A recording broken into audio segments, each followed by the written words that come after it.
Welcome to the Cinema Mind. बहुत सारे लोगों ने टेनेट ये फिल्म थिएटर में देखी होगी, एंजॉय किया होगा। बहुत सारे लोगों ने अभी प्लान किया होगा देखने के लिए, तो धीरे धीरे करके लोग देखेंगे। लेकिन बहुत सारे ऐसे लोग हैं जिन्हें इसका कॉम्प्लेक्स प्लॉट समझ में नहीं आया। तो मैं कोशिश करूंगा इस पूरे स्टोरी को समझाने में, या फिर जो कॉन्सेप्ट्स हैं complicated, time inversion for example, उसको समझाने में आपकी मदद करूंगा। लेकिन इस पूरी स्टोरी को समझने से पहले हमें इस फिल्म का जो बैकड्रॉप है, जिस प्रीमाइस पर बेस्ड ये फिल्म बनाई गई है, उसे समझना ज़रूरी है। फिर फिल्म के कैरेक्टर समझना ज़रूरी है, तो हम आराम से पूरी फिल्म, जो भी कॉम्प्लिकेटेड प्लॉट है, आराम से समझ सकेंगे, या फिर जो कॉम्प्लिकेटेड कॉन्सेप्ट है टाइम इन्वर्जन, उसे भी समझ सकेंगे। तो पहले तो प्रीमाइस बैकड्रॉप समझते हैं कि फिल्म के हिसाब से जो डायरेक्टर ने दिखाया है, तो उसके हिसाब से जो फ्यूचर की जनरेशन है उसका जीवित रहने का इशू, सर्वाइवल का इशू पैदा हुआ है। मतलब उन्हें फ्यूचर में फूड, वाटर ये नहीं मिल रहा है प्रॉपरली, ना पानी मिल रहा है, ना खाना मिल रहा है।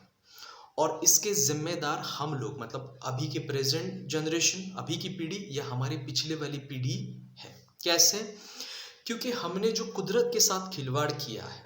अब ये खिलवाड़ जो है, ये पोल्यूशन की वजह से, या पेड़ पौधे काटने की वजह से, या फिर जो न्यूक्लियर प्रोग्राम किए गए अलग अलग देशों में, यूएस में ले लो, रशिया में, मतलब यूएसएसआर में ले लो, या फिर जापान पे जो अणु बॉम्ब गिराए गए, परमाणु जो गिराए गए, जो न्यूक्लियर बॉम्ब गिराए गए 1945 में, सेकेंड वर्ल्ड वॉर के टाइम पर, तो उसको गिराने के बाद उस वक्त की जनरेशन तो भुगत रही थी, बाद में फ्यूचर की जनरेशन भी उसे भुगत रही थी।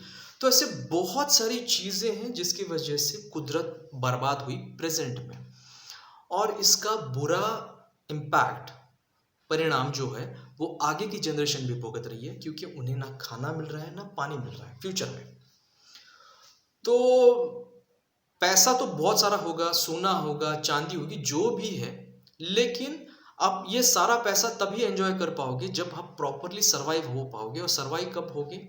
जब आप ठीक से सांस लोगे, खाओगे, पियोगे, पानी पियोगे, तभी जाकर ये सारी चीज़ें आप एंजॉय कर पाओगे। अगर बेसिक ही कुछ नहीं मिलता, बेसिक जो हमारी रिक्वायरमेंट है, फूड एंड वाटर, वही नहीं मिलती, तो लग्जरी हम एंजॉय नहीं कर पाएंगे। तो यही इशू फ्यूचर में, फ्यूचर के जनरेशन को मतलब सता रहा है, वो फेस कर रहे हैं सारे इश्यूज को। और food and water, that is their basic problem.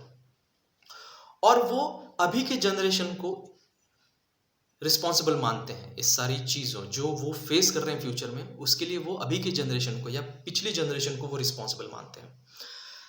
इस पर उन्होंने एक सोल्यूशन निकाला है कि उस वक्त की फ्यूचर की एक साइंटिस्ट है, औरत है, जिसने एक तकनीक ढूंढी है कि वो फ्यूचर की जनरेशन को पलटा कर, इन्वर्ट करके प्रेजेंट में वो ला सकती है। तो उसने एक तकनीक, उस तकनीक को वो अल्गोरिदम बुलाते हैं। तो उस अल्गोरिदम को वो ब्लास्ट करवाएंगे, वो पोटेंशियली न्यूक्लियर है वो अल्गोरिदम, उसको ब्लास्ट करवाएंगे, और फिर पूरी फ्यूचर की जनरेशन प्रेजेंट में आएगी इन्वर्ट होकर, और अपना जो सर्वाइवल है वो कंटिन्यू करेगी। लेकिन उस साइंटिस्ट के समझ में आता है कि अगर वो वैसा करती है, मतलब उस अल्गोरिदम का इस्तेमाल करती है, तो जो अगली फ्यूचर की जनरेशन है वो प्रेजेंट में आएगी, लेकिन जिंदा कोई नहीं बचेगा। ना प्रेजेंट की जनरेशन, ना फ्यूचर की जनरेशन, कोई भी जिंदा नहीं बचेगा।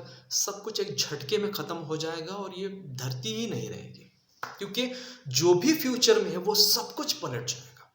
सिर्फ इंसान नहीं, जो जो भी वहां पे एग्जिस्ट करता है फ्यूचर में, वो सब पलटेगा, प्रेजेंट में आएगा, ना प्रेजेंट बचेगा, ना फ्यूचर बचेगा, पूरी धरती खत्म हो जाएगी।